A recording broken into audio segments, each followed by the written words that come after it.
Next ಅವ್ರು ಯಾವೆಲ್ಲ ಪ್ರೋಸೆಸ್ನ ಅನುಸರಿಸಬೇಕಾಗುತ್ತೆ, ಅವ್ರಿಗೇನೆಲ್ಲ ಸವಾಲುಗಳು ಇರುತ್ತೆ ಅಂತ ಅವಘಡಗಳಾದಾಗ ಅದ್ರ ಬಗ್ಗೆ ನಾನು ಸಿದ್ದರಾಮಯ್ಯ ಸರ್ ಹತ್ರ ಕ್ಲಾರಿಟಿ ತಗೊಳ್ತೀನಿ. ಅದಕ್ಕೂ ಮುಂಚೆ ರಾಜಣ್ಣ ಸರ್ ಆಗಲೇ ನೀವು ಹೇಳ್ತಾ ಇದ್ರಿ ಡ್ರೈವರ್ಗಳನ್ನು ಹೆಂಗೆ ನೀವು ಎಕ್ಸ್ಪೋರ್ಟ್ ಮಾಡಬೇಕು, ಈ ಫೀಲ್ಡಲ್ಲಿ ಹೆಂಗೆ ಅವ್ರಿಗೆ ಟ್ರೈನಿಂಗ್ ಕೊಡಬೇಕು, ಯಾವ ರೀತಿ ನಿಯಮಗಳನ್ನು ಶಿಕ್ಷಿತರಾಗಿಸೋದು ಹೇಗೆ ಅನ್ನೋದ್ರ ಬಗ್ಗೆ ತಾವು ಮಾತಾಡ್ತಾ ಇದ್ರಿ. ಸರ್ ಬಹುತೇಕ ಕಡೆ ನಾವು ಸಾರಿಗೆ ಇಲಾಖೆಯಲ್ಲೇ ಈಗ ಒಂದು ಎಕ್ಸಾಂಪಲ್ ತಗೊಂಡು ಹೇಳ್ತೀನಿ, ಟೆಂಡರ್ ಬೇಸಲ್ಲಿ ಚಾಲಕರು ಬರ್ತಿದ್ದಾರೆ. ಇಲ್ಲಿ ಅತಿ ಹೆಚ್ಚಿನ ಅಪಘಾತಗಳು ಬೆಂಗಳೂರಿನಲ್ಲಿ ಆಗುವಾಗ ಟೆಂಡರ್ ಬೇಸ್ ಮೇಲೆ ಮೇಡಮ್ ಅವ್ರಿಗೆ ಟಚ್ ಆದ್ರೇನು ಬಿಟ್ರೇನು ಯಾವ ಜೀವ ಹೋದ್ರೇನು ಡೋಂಟ್ ಕೇರ್ ಅನ್ನೋ ರೀತಿಯಲ್ಲಿ ನಿರ್ಲಕ್ಷ್ಯದ ಚಾಲನೆ ಮಾಡ್ತಾರೆ. ಬಿಕಾಸ್ ಅವ್ರಿಗೂ ಅದಕ್ಕೂ ಸಂಬಂಧ ಇರಲ್ಲ, ಕಂಪ್ನಿ ನೋಡ್ಕೊಳ್ಳುತ್ತೆ, ಸಾರಿಗೆ ಇಲಾಖೆ ನೋಡ್ಕೊಳ್ಳುತ್ತೆ, ನಾನು ಟೆಂಡರ್ ಬೇಸಲ್ಲಿ ಕೆಲಸ ಮಾಡ್ತಿದ್ದೀನಿ ಅಂತ ನಿರ್ಲಕ್ಷ್ಯ ತಳೆದವ್ರಿಗೆ ಏನು ಹೇಳಬೇಕು ಅಂತ, ಹೆಂಗೆ ಎಕ್ಸ್ಪೋರ್ಟ್ ಮಾಡಬೇಕು, ಹೆಂಗೆ ಶಿಕ್ಷಿತರನ್ನಾಗಿಸ್ಬೇಕು ಅಂತ.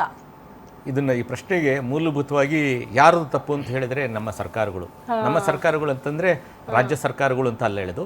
ಈ ಮೋಟಾರು ವಾಹನ ಕಾಯ್ದೆ ಇರೋದು ಈ ಭಾರತ ದೇಶಕ್ಕೆ, ಇದು ರಾಜ್ಯವಾರು ಅಲ್ಲ. ಈ ಮೋಟಾರ್ ವಾಹನ ಕಾಯ್ದೆ ಮತ್ತು ನಿಯಮಗಳು ಅಂದರೆ ಇಡೀ ದೇಶಕ್ಕೆ ಅನ್ವಯಿಸ್ತಕ್ಕಂಥ ಒಂದು ಈ ಕಾನೂನುಗಳನ್ನ ಮಾಡ್ತಕ್ಕಂಥದ್ದು ಕೇಂದ್ರ ಸರ್ಕಾರ. 1988ನೇ ಇಸ್ವಿನಲ್ಲಿ ಈ ಚಾಲನೆಗೆ ಸಂಬಂಧಪಟ್ಟಂತೆ ಏನು ಕಾನೂನು ಮತ್ತು ನಿಯಮಗಳನ್ನು ಮಾಡಿದಾರೋ ಏನೇಳಿ 1988ರಲ್ಲಿ ಅಮೆಂಡ್ಮೆಂಟ್ ಏನಾಯ್ತಲ್ಲ, 59ರದ್ದು 88ರಲ್ಲಿ ಅಮೆಂಡ್ಮೆಂಟ್ ಮಾಡಿದಂಥ ಮತ್ತು ನಿಯಮ ಮತ್ತು ಕಾಯ್ದೆಗಳು ಏನಿದಾವಲ್ಲ ಸ್ಟ್ಯಾಂಡರ್ಡ್ಸು ಇವತ್ತಿಗೂ ಯಾವುದೇ ಬದಲಾವಣೆ ಈ ಟಾಪಿಕಲ್ಲಿ ಡ್ರೈವಿಂಗ್ ಸಂಬಂಧಪಟ್ಟಂತೆ ಆಗಿಲ್ಲ. ಏನು ಮಾಡಿದ್ದಾರೆ ನೋಡಿ, ಇನ್ನೂ ದುರ್ಬಲಗೊಳಿಸಿದ್ದಾರೆ.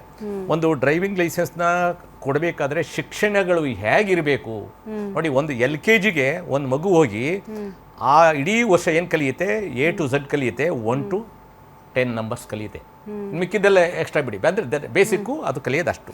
ಅಂದರೆ 1 ವರ್ಷ ಒಂದು LKG ಒಂದು ಶಿಕ್ಷಣನ ಮುಗಿಸ್ಬೇಕಾದ್ರೆ ಇಷ್ಟು ಸಮಯ ತೆಗೆದುಕೊಳ್ತೀರಿ, ಅದಕ್ಕೆ ಅಷ್ಟೇ ಶಿಕ್ಷಣ ಸೀಮಿತವಾಗಿ ಕೊಡೋದಕ್ಕೆ ಸಾಧ್ಯ ಆಗುತ್ತೆ. ನಾವು ಡ್ರೈವಿಂಗ್ ಅನ್ನೋದು ಅದು ನಾನು ಹೇಳೋದು ಖಾಸಗಿ ಅಥವಾ ಸಾರ್ವಜನಿಕ ವಲಯ ಅನ್ನೋದು ಬಿಟ್ಟು ಎಲ್ಲ ಡ್ರೈವಿಂಗ್ ಇಸ್ ಡ್ರೈವಿಂಗ್.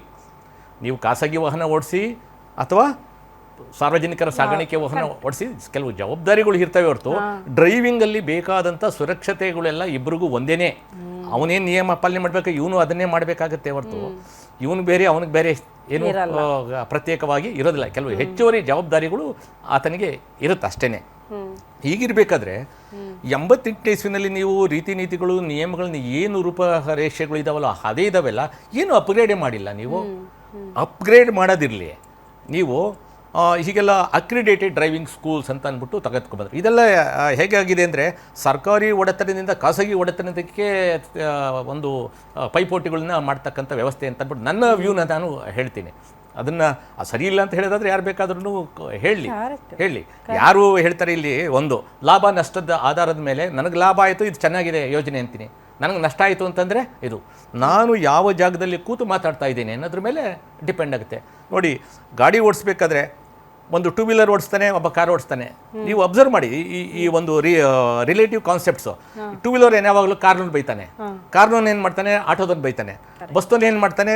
ಅಂದರೆ ನಾವು ಯಾವ ಗಾಡಿ ಓಡಿಸ್ತೀವೋ ನಾವೇ ಒಂದು ವರ್ಗ ಮಾಡ್ಕೊಂಡ್ಬಿಟ್ಟಿರ್ತೀವಿ. ಇವರೆಲ್ಲರೂ ಸೇರಿ ಯಾರು ಬೈತಾರೆ ಗೊತ್ತಾ, ಲಾಸ್ಟ್ಗೆ ನೀನು ಯಾವೆಲ್ಲ ಲೈಸೆನ್ಸ್ ಕೊಟ್ಟನು ಅಂತಾರೆ. ಅಂದರೆ ಇವರಿಬ್ರಿಗೂ ಲೈಸೆನ್ಸ್ ಕೊಟ್ಟರು ನಾವೇನೆ, ಬಟ್ ಅವರಿಬ್ರು ಬೈಯೋದು ಯಾರನ್ನ? ಹಾಗಾದ್ರೆ ಅದು ನಿಜನೇ ಆದ್ರೆ ಅವರಿಬ್ರು ಲೈಸೆನ್ಸ್ನ ಸರೆಂಡರ್ ಮಾಡ್ಬೇಕಲ್ವಾ? ಅವ್ರ ಮಾತು ಸತ್ತನೇ ಆದ್ರೆ ಅವ್ರು ಲೈಸೆನ್ಸ್ ಸರೆಂಡರ್ ಮಾಡಬೇಕಲ್ಲ. ಇಲ್ಲ ನಾವು ಯೋಗ್ಯರಲ್ಲ ಅಂತ ಹೇಳ್ಬಿಟ್ಟು ಸರೆಂಡರ್ ಮಾಡಿ ಗಾಡಿ ಓಡಿಸೋದು ಬಿಡಬೇಕಲ್ಲ. ನೋಡಿ, ಡ್ರೈವಿಂಗ್ ಲೈಸೆನ್ಸ್ ನಮ್ಗೆ ಇಲಾಖೆಗೂ ಕೂಡ ಸಾಕಷ್ಟು ಇದಿದೆ, ಏನೋ ಸಾರ್ವಜನಿಕರಿಂದ ಹೇಳ್ತೀನಿ ಅಂತ ಬೇಜಾರಾಗ್ಬಿಡಿ ಸರ್. ಬಟ್ ಒಂದು ಗಂಭೀರ ಆರೋಪ ಯಾವಾಗಲೂ ಕೂಡ ಕೇಳೋದು ಸಿಗುತ್ತೆ. ಐ ಥಿಂಕ್ ಈ ದೊಡ್ಡ ಮಟ್ಟದ ವೆಹಿಕಲ್ಸ್ನ ಮೂವ್ ಮಾಡ್ಬೇಕಂದ್ರೆ ಅವ್ರಿಗೆ ಹೆವಿ ಬ್ಯಾಡ್ಜ್ ಇರಬೇಕು ಅಂತ ಕೇಳ್ತೀವಿ ಸರ್. ಈ ಲೈಸೆನ್ಸ್ ಇಶ್ಯೂ ಆಗುವಾಗ್ಲೂ ಕೂಡ ದುಡ್ಡು ಕೊಟ್ರೆ ಲೈಸೆನ್ಸ್ ನಾನು ಹೇಳಿದ್ರೆ ನೀವು ಪ್ರಶ್ನೆ ಕೇಳ್ತಾ ಇದ್ದೀನಿ, ನಾನು ಹೇಳ್ತಾ ಇದ್ದೆ, ನೀವು ಹೇಳ್ತಾ ಇದ್ರಿ. ದುಡ್ಡು ಕೊಟ್ರೆ ಲಂಚ ಕೊಟ್ರೆ ಯಾರಿಗೆ ಬೇಕಾದ್ರೂ ಕೂಡ ಲೈಸೆನ್ಸ್ ನೀನು ನಿಮ್ಗೆ ಹೇಳ್ತೀನಿ, ನಿಮ್ಗೆ ಇದು ಟಾಪಿಕ್ ಬೇರೆ ಬೇರೆ. ನೀವು ಭ್ರಷ್ಟಾಚಾರ ಬೇರೆ, ಸುರಕ್ಷತೆ ಬೇರೆ. ನೀವು ಅದಕ್ಕೆ ಬಂದಾಗ ಅದಕ್ಕೆ ಮಾತಾಡ್ತೀನಿ.